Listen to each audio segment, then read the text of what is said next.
Hey folks, welcome back to Only Best Fantasy Novels. My name is Robin, and today I want to talk about Winterlight by Kristen. This is the 7th book in the Green Rider series, and this might be one of my favorite books of the series, like with almost no competition. Like, this is definitely top 3.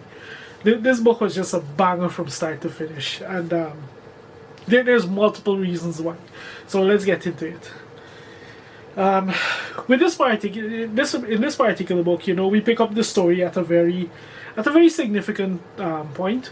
One major threat has been dealt with that we've been dealing with for the past few books, and that leaves two things on the table. Two things on the table that need to two major threats that need to be addressed, and both of those have begun to mobilize in their own ways. In one case, one has begun to mobilize. In the other, with Carrigan and the Sacradian and King Sacri and the Sacradians in general have begun to become aware of this other threat that's there, and to become aware of it and to in what's happening with it in the present day. Of course, they're not the only people with their own agenda. Like the Elysians have their own agenda, and they come into play in this book in a very, very interesting way. Of course, this being a Green Rider novel, Carrigan goes through her own thing in this book, because God forbid that girl ever have a peaceful day in her life. So, needless to say, it's a very standard Green Rider entry in major aspects, but at the same time, this might be one of my favorite books of the series, especially given when I hold it up relative to the previous two, and I'll get into that. So yeah, that's kind of the gist of what this book is about. First and foremost, of course, we have to talk about Carrigan, because like the way that the trials that she endures in each book, for me, it just continues to build with her. And this book might have been one of her most human books yet, because just with what she endures and what she goes through, like the toll it takes her and all of that, this is the book that at what point you have to begin you really have to start thinking, when you see what she goes through in this one, you really have to start thinking, at what point is it too much? At what point will she break? Because she goes through so much at this point, you can't imagine someone going through it without breaking. That being said, not everything is negative, not everything is doom, gloom, and despair. Like, she has some interesting windfalls come her way in this book, to put it mildly, both on a personal level and on a more dramatic level. A much more dramatic level. And like, the cover art of this book is very, very representative of something that happens in this book. And I think the context for that art is probably one of my favorite things about this book. Like, it's definitely one of the coolest things about this book.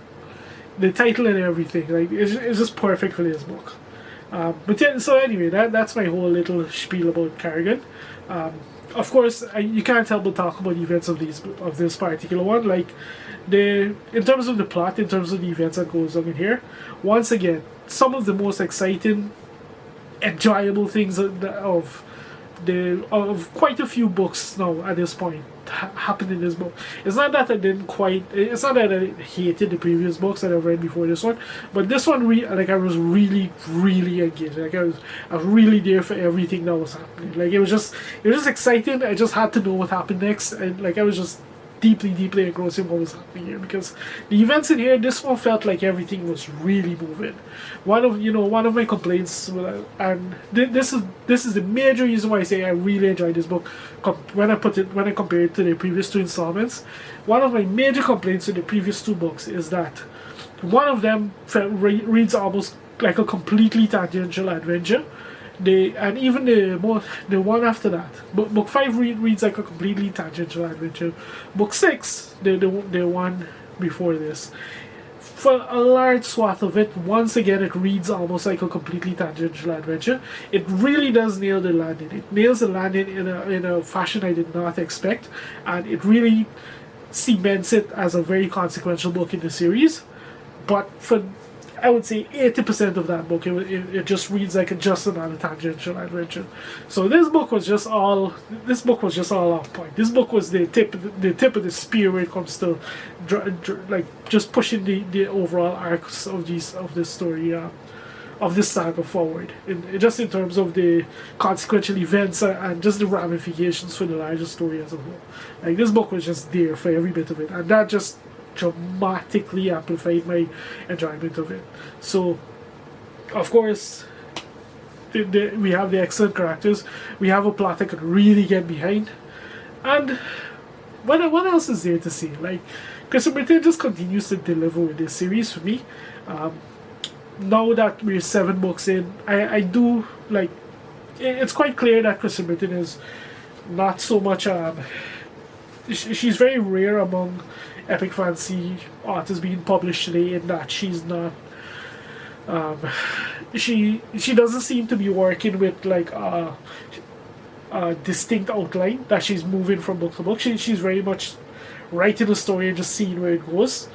For the most part, she does have goalposts that she'll hit along the way, but for the most part, these books just do whatever she feels like, whatever she thinks is best in the moment. Like, she's very much not an outliner, and by this book in the series, you can absolutely see it. The key thing to note, though, is that she is clearly one of those writers who has a very good rein on it.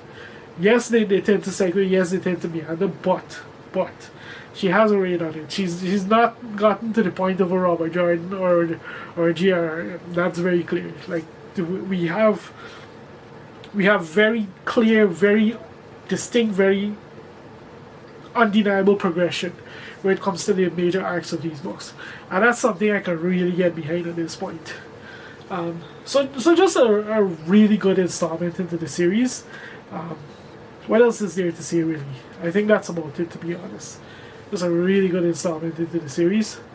And I'm very excited to see what's going to happen in the next book. At the same time, I'm also a bit depressed that I'm getting to the next book, because it's at the time when I'm recording this video, the next book has been out like about 3 weeks, and after I have no idea how long it's going to be to wait for the 9th book. So yeah, let's see. I guess let's see where things go with this series.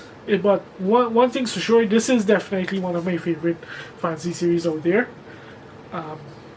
As of this time of filming, at least, and I'm very excited to see what goes on in the 8th book, because this book very much brings the series back on course in just a really exciting way, in just a really interesting way, and I really want to see what happens next.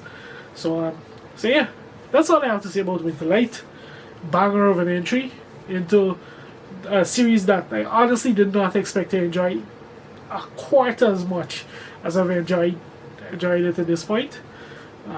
So yeah, if you've made it this far into the video, thank you very much for watching, and I'll see you next time.